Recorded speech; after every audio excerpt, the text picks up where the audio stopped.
히브리서 11장 24절부터 26절까지의 말씀. 자, 우리 한 목소리로 합독하겠습니다. 시작. 믿음으로 모세는 장성하여 바로의 공주의 아들이라 칭함을 받기를 거절하고 도리어 하나님의 백성과 함께 고난받기를 잠시 죄악의 낙을 누리는 것보다 더 좋아하고 그리스도를 위하여 받는 수모를 애굽의 모든 보화보다 더 큰 재물로 여겼으니 이는 상주심을 바라봄이라. 아멘. 자, 오늘 말씀 제목 함께 읽겠습니다. 시작. 버림과 선택. 다시 한번 시작. 버림과 선택. 자, 러시아는 대한민국의 면적의 약 170배에 이릅니다. 170배. 어마어마하게 큰 땅. 전 세계에서 가장 큰 영토를 차지하고 있는 나라가 러시아라는 나라입니다. 만약에 1867년에 알래스카를 미국의 헐값에 넘기지 않았다면 우리나라와의 이 격차는 170배가 아니라 뭐 몇십 배가 더 붙었겠죠. 그러니까 우리가 상상하지도 못할 어마어마하게 큰 모스크바에서 저쪽 동쪽 끝쪽을 가려면 7,000km를 가야 되는 거예요. 7,000km를 넘게 어마어마하게 멀리 가야 되는 겁니다. 그러니까 수도 서울에서 저 끝에 가려면 굉장히 먼 그런 곳으로 가야 되는 그런 엄청난 상상하지 못할 만큼 큰 땅을 갖고 있습니다. 이 당시 1867년에 이 알래스카를 미국에게 넘기게 됐는데 이 당시에 이 러시아는 크림 전쟁을 치르고 있던 중이었습니다. 그래서 이 정부가 재정으로 굉장히 어려움을 겪고 있었어요. 그래서 하나로 환산을 한데 해본다면 720만 달러니까 약 80억 원에서 90억 원 정도 되는 그런 돈을 가지고 알래스카를 팔았는데 요즘 돈으로 환산해 보면 환산하는 방법이 좀 다 다르겠지만 한 1,200억 원 정도 된다. 이렇게 계산하시는 분들도 있더라고요. 그래서 어쨌든 헐값입니다. 아주 헐값에 얼음의 땅 알래스카를 미국에 팔아 넘겼는데 이 거래는 역사상 가장 어리석은 거래로 평가되어지고 있는 거래입니다. 자, 그리고 한 150년 정도가 지난 2022년 2월에 러시아는 우크라이나를 또 무력으로 침공을 하게 되죠. 그리고 세계의 평화를 깨트리고 전 세계를 이 전쟁의 위기와 경제 위기로 지금 몰아가고 있는 중입니다. 이 전쟁으로 인해서 전 세계는 지금 식량 위기를 지금 겪고 있고요. 그리고 이 에너지 가격이 아주 급등을 했습니다. 우리 이 필리핀, 제가 살고 있는 필리핀도 그래서 한 작년에 제가 경유값이 1리터에 27페소, 28페소 했던 적이 있었어요. 굉장히 낮은 가격에 거래되다가 그래도 평균적으로 한 35페소 요 정도 가격에 늘 거래가 되고 있었거든요. 지금은 한 80페소 정도가 됩니다. 이거 엄청나게 지금 에너지 값이 급등을 해서 전 세계 사람들이 지금 다 어려움을 겪고 있는 중에 있습니다. 전쟁을 일으킨 러시아에서 다국적 기업들이 지금 다 철수를 하고 있는 그런 중이고요. 올해 이 러시아의 GDP는 15% 이상 아주 급감하게 되어 있다고 합니다. 그렇게 전망이 되고 러시아 국가부도 위기에 직면하게 될 것이라는 예상도 지금 하고 있습니다. 러시아가 150년 전에 알래스카의 그 엄청난 가치를 몰라보고 그것을 헐값에 팔아넘긴 것, 버린 거나 마찬가지죠. 이 팔아넘긴 것을 아마 지금도 배아파하지 않을까 이렇게 생각이 들어요. 그리고 올해 2월 우크라이나 침공이라는 이 선택은 그들에게 있어서 또 부메랑이 되어서 어떻게 되돌아가게 될지 그건 역시도 우리가 아마 조만간 목도하게 되지 않을까 이렇게 생각이 듭니다. 자, 우리가 인생을 살아가면서 어쩌면 매일 어떤 것을 버리고 어떤 것은 선택합니다. 이게 우리가 매일 살아가면서 하고 있는 거예요. 그런데 그 순간의 선택, 어쩌면 그 선택은 그 순간적으로 이루어질 수도 있어요. 근데 그 순간의 선택이 나의 인생의 10년을 바꿔놓을 수도 있어요. 순간의 선택이 10년을 좌우한다 그러잖아요. 그리고 그 순간의 선택이 어쩌면 평생을 좌우할 수도 있다는 거죠. 그렇다면 우리는 인생을 살면서 무엇을 버리고 또 무엇을 선택하며 살아야 할까요? 자, 오늘 본문의 말씀을 통해서 우리가 그 내용을 좀 살펴보도록 하겠습니다. 자, 우리 첫 번째 주제 한번 보실게요. 함께 읽겠습니다. 시작. 버려야 새 것을 얻는다. 다시 한번 시작. 버려야 새 것을 얻는다. 자, 우리가 첫 번째로 기억해야 될 변하지 않는 진리. 이거는요, 성경 말씀뿐만 아니라 인생을 살면서도 똑같이 적용될 수 있는 말씀인데, 그래서 변하지 않는 진리라고 할 수 있는데 뭐냐면 버려야 새 것을 얻게 된다는 거예요. 무엇이든 과거의 것들을 잔뜩 안고 있으면요, 새로운 것을 절대로 얻을 수가 없어요. 제가 얼마 전에 그 약 한 8년 정도 살았던 저희 집을 좀 이사를 했어요. 한 8년 정도 살았는데, 이 필리핀에서 이사를 한다는 건 이 한국에서처럼 있었던 포장 이사라든가 뭐 이런 게 없기 때문에, 시스템이 없기 때문에 이사 자체가 얼마나 신경이 많이 쓰이고 얼마나 힘든지 몰라요. 지금까지도 제가 몸에 피로가 아직도 남아있는 것 같은데, 10년 전에 이 한국에서부터 제가 올 때, 10년 전에 들어올 때 컨테이너로 짐을 다 바리바리 싸들고 들어왔잖아요. 그게 아직까지도 남아있는 것들이 많습니다. 아직까지도 그 남아있는 게 굉장히 많고요. 그리고 여기서 한 10년 정도 살다 보니까 이 짐이 또 늘어요. 또 여기 살다 보니까 여기서 또 사는데 뭐 이것저것 또 짐이 자꾸 늘어납니다. 그래서 이번에 이사하면서 많이 버렸어요. 많이 정말 버리고, 정말 쓰레기를 얼마나 많이 버렸는지 몰라요. 그 전까지 내가 쓰레기라고 생각하지 않았어요. 버리기는 좀 아까운 것들이었잖아요. 그런데 이제 버리고 나니까 이게 다 쓰레기더라고요. 다 쓰레기처럼 그걸 다 버렸는데, 제가 이렇게 또 집에 앉아 있으면 또 버릴 게 또 아직도 많이 남았어요. 아직도 버릴 게 많이 남았어요. 그런데 여러분, 10년 동안, 제가 필리핀에 온 지 10년이 됐는데 10년 동안 제가 그걸 한쪽에 쌓아놨단 말이에요. 1년이고 2년이고 3년이고 제가 거들떠보지도 않았어요. 한 번도 본 적이 없습니다. 근데 그걸 계속 한쪽 자리를 차지하고 딱 차지하고 있으니까 새로운 게 들어올 수가 없는 거예요. 새로운 게. 옛날 것이 버려져야 새로운 것이 항상 들어오게 되어 있습니다. 이게 진리입니다. 여러분, 히브리서 11장 24절 말씀 함께 읽겠습니다. 시작.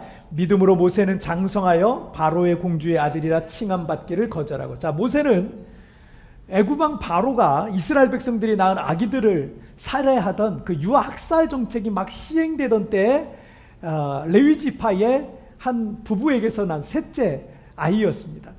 아들이죠. 역청을 바른 갈대 상자에 뉘어서 나일강에 떠내려갈 때 아이러니하게도 바로 왕의 그 공주의 눈에 띄어서 공주의 양아들로 입양이 됩니다. 그것을 멀리서 지켜보고 있었던 그 누이 미리암이 이 공주에게 그 아기를 양육할 유모를 추천해 주기는데, 누구죠? 그 유모가 다름 아닌 모세를 낳은 엄마 요게벳이었어요.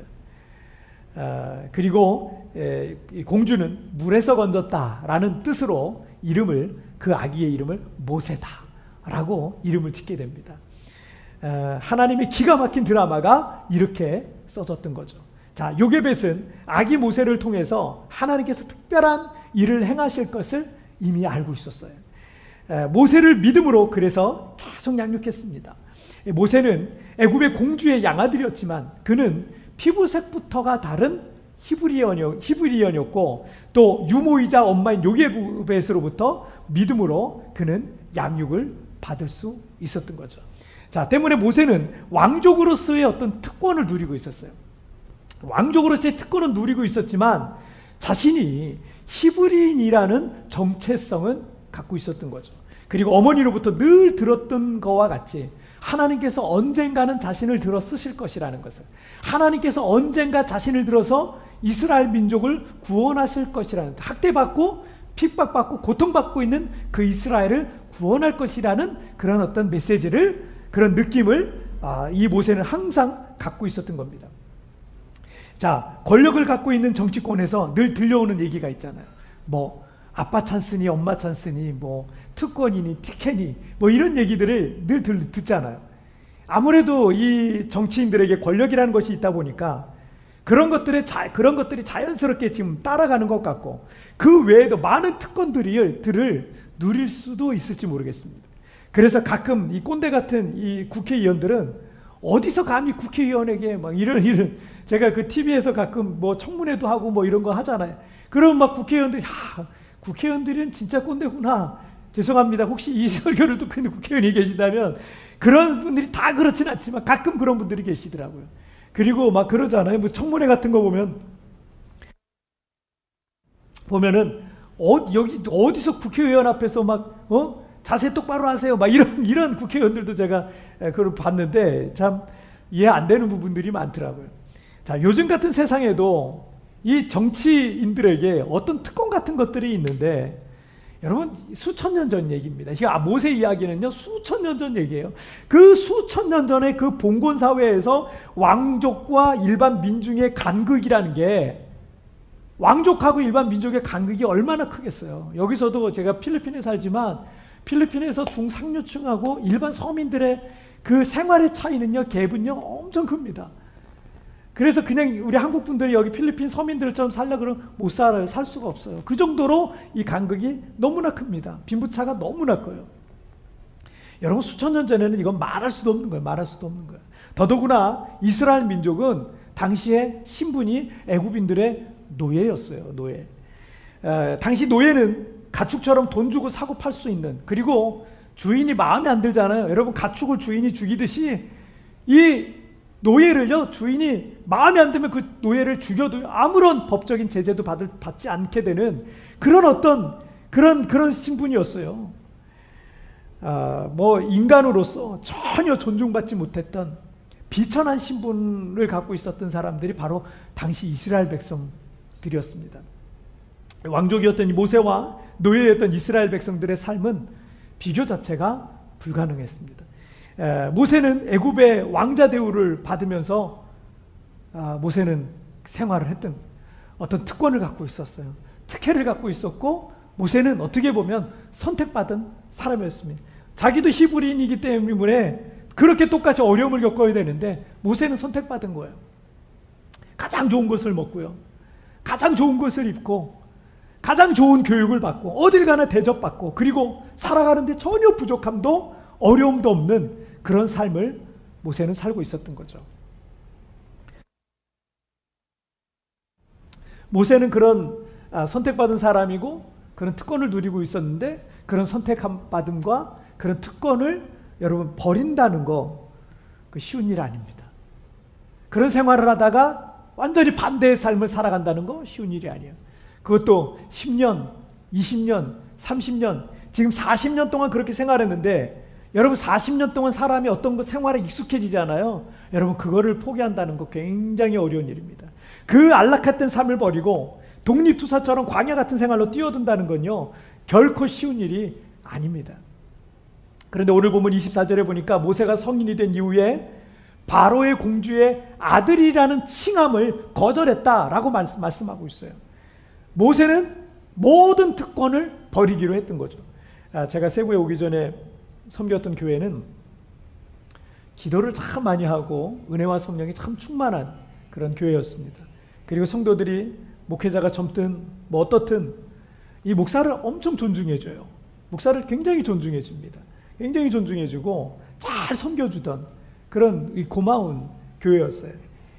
그러다 보니까 제가 뭐 식사비 같은 거를 낼 기회가 별로 없을 정도로 성도들이랑 식사해도 제가 식사비를 낼 기회가 별로 없을 정도로 뭐 그랬던 것 같고 뭐 또 넥타이 같은 것도 제 손으로 사본 적이 없어요. 그냥 그렇게 선물을 주세요. 그렇게 잘 준비를 해서 주세요. 그리고 명절 같은 때는요 과일 박스 같은 게 베란다에 막 이렇게 쌓여. 그래서 이게 너무 많으니까 이게 자꾸 나눠줘야 되더라고요. 자꾸 나눠주고 안 그러면 이게 다 썩어버려요. 그 정도로 이게 저희 가족이 뭐 4식구인데 그걸 어떻게 다 먹습니까? 계속 이게 나눠줄 수밖에 없었던 만큼 막 쌓였어요. 그렇다고 제가 뭐 목회자인 제가 뭐 거기서 뭐 호화로이 뭐 사치하며 살았던 건 아니에요. 그런 건 아닌데 사역이 힘들고 어려워도 목사를 아껴주는 어떤 그런 성도들, 목사를 굉장히 존중해주는 이런 성도들 그런 분위기가 목회를 하는데 되게 힘이 되더라고요. 작은 위로가 된다 뭐 이런 생각이 들었어요.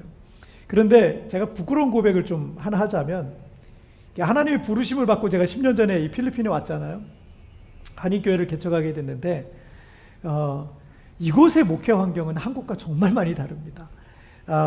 그런 한국에서 있었던 목사로서의 그 생각 다 버려야 돼요.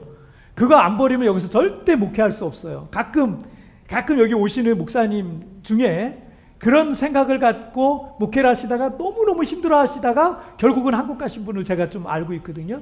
여러분, 한국에서의 그런 어떤 목회 환경이랑 정말 다릅니다. 우리 교회 개척하고 1년 지났나?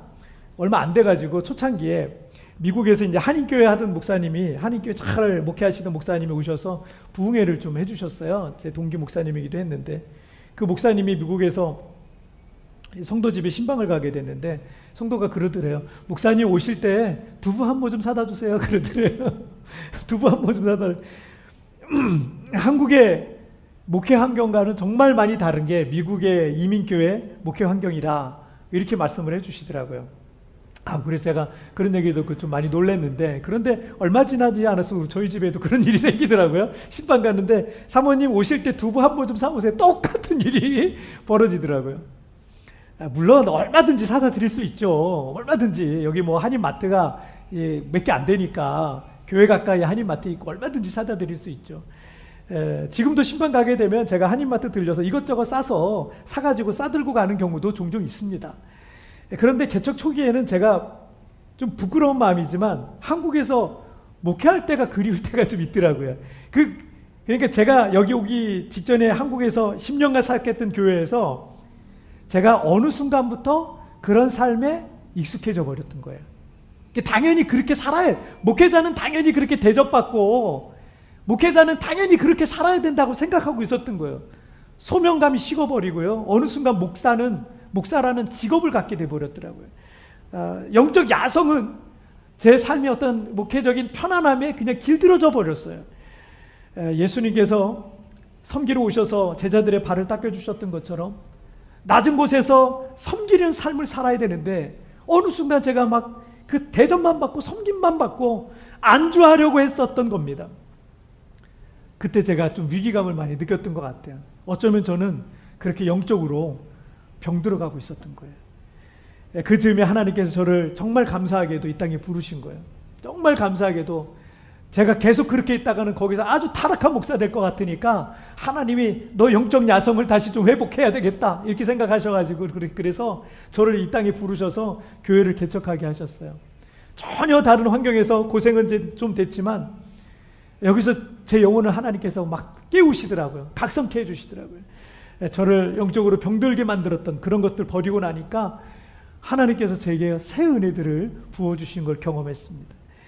전에 특권이라고 생각했던 것들이 여러분 도리어 나를 망하게 할 수 있다는 걸 기억하세요. 내가 당연히 누려야 될 특혜라고 생각하며 사는 것들 때문에 내가 영적으로는 병들 수 있다는 사실을 여러분 꼭 기억했으면 좋겠어요. 모세가 공주의 아들이라 칭함받기를 버리지 않았다면 그는 애굽에서 왕자 놀이하면서 편안하게 인생을 마쳤을 거예요. 시녀들 부리면서 편하게 인생을 마쳤을 거예요. 하지만 모세가 그것을 버리니까 그녀에게 새로운 세계가 열렸습니다. 하나님의 선택을 받았어요. 하나님의 부르심을 받고 이스라엘 그 민족을 이끄는 위대한 하나님의 사람으로 지도자로 평생 쓰임받게 되었던 겁니다. 그리고 왕궁에서의 안락함에 젖어서 보지 못했었던 하나님의 나라와 하나님의 뜻이 비로소 보이기 시작했던 겁니다. 자, 여러분 버려야 새 것을 얻게 되는 거야. 이게 하나님의 비밀입니다. 미스터 코카콜라라는 그 별명을 갖고 있는 이 도널드 키오는 코카콜라라는 이 기업을 세계적인 어떤 브랜드로 만들어낸 인물로 그런 CEO로 평가받습니다. 그의 책 실패하는 사람들의 10가지 습관에서 실패하는 사람들의 그 첫 번째 실패 원인을 모험을 하지 말라라고 말하고 있습니다. 이게 실패하는 사람들의 첫 번째 특징.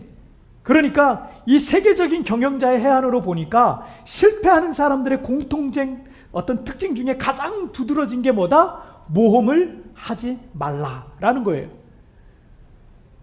이 정도면 됐다라고 생각하면서 지금 잘 먹고 잘 살고 아무 문제도 없고 우리 집도 아무 문제도 없는데 굳이 모험을 할 필요가 있나? 이 상황에 그냥 안주하려고 한다는 거예요.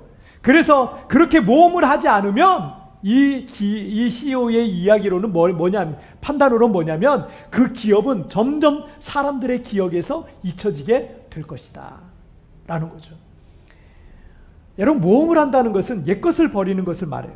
그렇게 버리면 새 것이 오는 원리를 모험을 하는 사람들은 잘 알고 있습니다. 제가 얼마 전에도 말씀을 드렸지만, 제가 여기 와가지고요, 늘 우리 교회도 맨날 이 임대교회에서 우리가 이렇게 있다 보니까 이 월세도 아깝고, 그래서 언젠가 건물이 좀 있으면 좋겠다, 우리 교회 소유의 건물이 있으면 좋겠다, 이런 생각을 제가 늘 자주 많이 했거든요. 최근에 생각이 정말 많이 바뀌고 있습니다.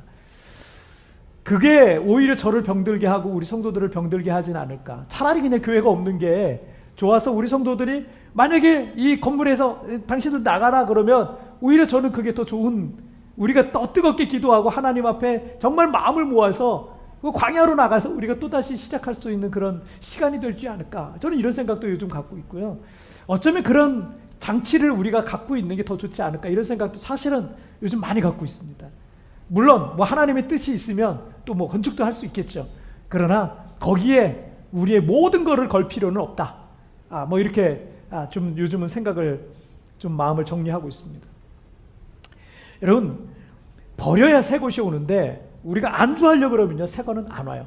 계속 버리고, 그리고 하나님의 것을 채우고, 이렇게 가야 됩니다.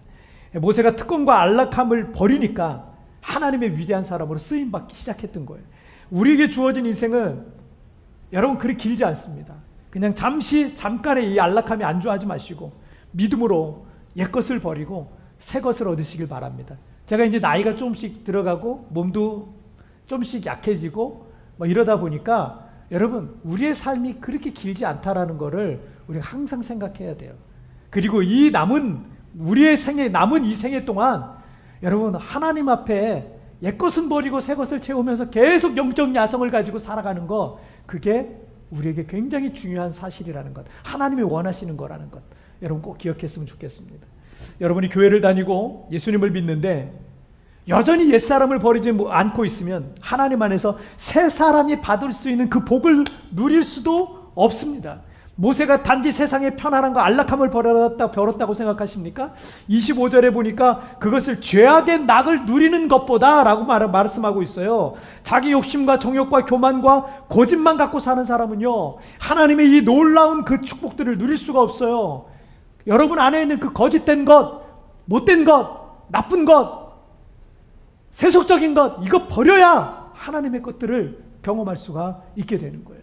자, 우리 두 번째 보실까요? 함께 읽겠습니다. 시작. 선택을 후회하지 말라. 다시 한번 시작. 선택을 후회하지 말라. 자, 우리가 무엇인가를 버린다는 것은 또 다른 무엇인가를 선택한다라는 것을 의미합니다. 여러분, 히브리서 11장 25절 말씀 함께 읽겠습니다. 시작. 도리어 하나님의 백성과 함께 고난받기를 잠시 죄악의 낙을 누리는 것보다 더 좋아하고. 아멘. 여러분, 잘 먹고 잘 사는 건 죄가 아니에요. 여러분이 좋은 집에 살고 좋은 차를 타고 해외여행도 다니고 사고 싶은 것도 갖고 싶은 것도 소유하는 건 죄가 아닙니다. 여러분, 하나님께서 여러분에게 누리라고 주신 것일 수 있어요. 누리세요. 얼마든지 누리세요. 괜찮아요. 그런데 모세가 애굽의 왕궁에서 호화롭게 안락하는 삶을 뭐라고 정의했어요? 잠시 죄악의 낙을 누리는 것보다 라고 했어요. 그것을 잠시 죄악의 낙을 누리는 것이다 라고 정의했어요. 이게 무슨 말이에요? 하나님께서 모세를 향한 뜻이 있었어요. 모세의 출생과 애굽 왕궁에서의 모든 성장 과정에도 하나님의 계획과 뜻이 있었습니다. 모세 자신이 그것을 알고 있었어요. 엄마로부터 들었고 자기 자신도 느꼈어요. 그런데 하나님의 뜻에 순종하지 않고 있는 한 모세가 애굽 왕궁에서 낙을 누리며 살고 있는 것은 뭐였다? 죄악이었다라는 거예요. 여러분, 하나님의 뜻을 순종하지 않고 그냥 여러분 스스로 여러분 살고 싶은 대로 여러분 그냥 낙을 누리며 사는 것은 죄악이에요. 구약 성경의 에스더서에 보면은 유대인들이 포로로 끌려와서 페르시아 전국 곳곳에서 살고 있었는데 아말렉 족속의 왕족 출신이었던 하만이라는 사람이 이 페르시아 이 왕의 신하였죠. 이 하만이라는 사람이 계략으로 유대인들을 다 몰살하게 된 거예요. 몰살시킬 수 있는 권한을 갖게 된 거예요. 자, 그때 유대인의 자손이었던 에스더는 이 페르시아 왕의 왕비가 되었습니다. 그런데 유대인들 전체가 몰살 위기에 처했을 때 에스더를 딸처럼 키운 사촌 모르드게가 이렇게 말합니다. 에스더서 4장 14절에 보니까 이때 내가 만일 잠잠하여 말이 없으면 유대인은 다른 데로 말미암아 노임과 구원을 얻으려니와 너와 내 아버지 집은 멸망하리라. 내가 왕후의 자리를 얻은 것이 이때를 위함이 아닌지 누가 알겠느냐 하니, 자, 에스더가 자기 안위만 생각하고 아무 말도 하지 않았고 한다면 그는 그 순간 잠시 자신의 생명은 보존했을지 몰라요. 하지만 모르드게의 말대로 그녀도 유대인이었기 때문에 얼마 가지 아니하여서 유대인이란 건 드러나고요. 그리고 비참한 죽음을 맞게 되었을 겁니다. 자, 그러나 에스더는 생명을 걸고 왕 앞에 나가서 하만의 계략을 드러나게 되죠. 그리고 자식뿐만 아니라 모든 이스라엘 백성들을 구원하게 됩니다. 자, 네가 왕비가 된 것은 이때를 위함이 아닌지 누가 하냐. 자, 이렇게 말씀하고 있는 거예요. 자, 하나님께서 우리를 부르신 뜻이 있어요. 여러분, 하나님이 우리를 부르셨을 때 아무 의미 없이 얘야 이리 와봐라 해놓고 아무 말도 안 하시지 않습니다. 하나님이 우리를 부르셨을 때는 뜻이 있는 거예요. 계획이 있는 거예요. 하나님께서 우리에게 무엇인가를 맡기셨다면 거기에는 주님의 선하신 뜻이 있는 거 아니겠습니까? 그것이 재능이든 물질이든 뭐 건강이든 시간이든 어떤 여러분의 환경이든 그것이 무엇이든 태어날 때 여러분 태어나면서부터 그걸 갖고 태어나는 사람은 아무도 없습니다. 하나님께서 나를 이 땅에 보내실 때 나를 통해서 하나님의 그 높으신 그 뜻을 이루기 위해서 하나님이 나를 선택하시고 나에게 그런 선물들을 주신 거예요. 맡기신 거예요. 그런데 그 높으신 하나님의 뜻을 이루지 않고 그 모든 게 자기가 잘나서 스스로 갖게 된 것이냐, 자기 자신만을 위해서 그렇게 살아가고 있다면 오늘 모세가 정의한 모세의 정의에 의하면 이것은 죄악의 낙입니다. 죄악의 낙을 누리는 거랑 똑같은 거예요. 교회에서 여러 가지 봉사를 하고 섬기는 것도 잘나서 하는 게 아닙니다. 재능이 많아서 다 잘하면 좋죠. 여러분, 재능 많은 사람들은 세상에 많습니다. 하지만 우리 성도들이 어떻게 섬겨요? 어떻게든 주님을 더 잘 섬기고 싶은 거예요. 잘해서 그 일을 하는 게 아니에요. 잘하기 때문에 그 봉사를 하는 게 아니에요. 내가 할 수 있는 게 이거니까 어떻게든 그 일을 통해서 주님을 더 잘 섬기고 싶고 어떻게라도 주님께 드릴 게 있으면 그렇게라도 드리고 싶어서 그렇게 섬기는 거 아니겠습니까? 매일 우리 교회 웹주부에 테이핑 아트라는 걸 올려주시는 우리 집사님도 그걸 따로 배운 전문가가 아니에요. 코로나 기간 내에 회사 문을 닫았어요. 할 게 없잖아요. 그래서 조금씩 그냥 한국에 계시면서 그거 조금씩 하시다가 지금 이제 우리 교회 주보에도 매주 한 작품씩 올려주시고 있는 거예요. 하지만 주님을 사랑하는 마음을 가득 담아서 그 작품들을 올려주시니까 그 작품들을 볼 때 은혜로워요. 우리 교회에도 그 집사님이 기증하신 게 있어가지고 액자로 이렇게 만들어주신 게 있어서 해놨는데 그 볼 때마다 참 은혜로워요. 우리 교회에서 굿모닝 채플이란 컨텐츠를 유튜브 채널에 올리고 있는데 제가 기타도 치고 찬양도 하고 막 그럽니다. 뭐 설교도 하고. 그런데 저는 기타 치는 게 자신 없는 사람 중에 한 사람이에요. 기타 치는 게 자신이 좀 없고요. 그리고 예전에 갑상선 쪽에 수술을 한 이후부터 목소리도 썩 좋지가 않습니다. 또 노래와 연주도 자주 틀리고. 그런데요, 써주셔서 감사하게 하는 거예요. 제가 잘하기 때문에 하는 게 아니에요. 할 때마다 부담스러울 때가 있어요. 그런데 써주셔서 감사하게 하는 거예요.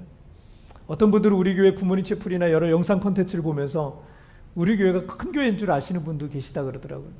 아니면 전문가들이나 어떤 업체에 이 영상들을 맡겨서 편집하고 올리는 줄 아시는 분들도 계세요. 근데 아닙니다. 우리 어디 학원 가서 배운 분들, 우리 지금 몇 분이 지금 하고 있는데 어디 학원 가서 배운 사람 하나도 없어요. 교회에서 필요하니까 다 독학한 거예요.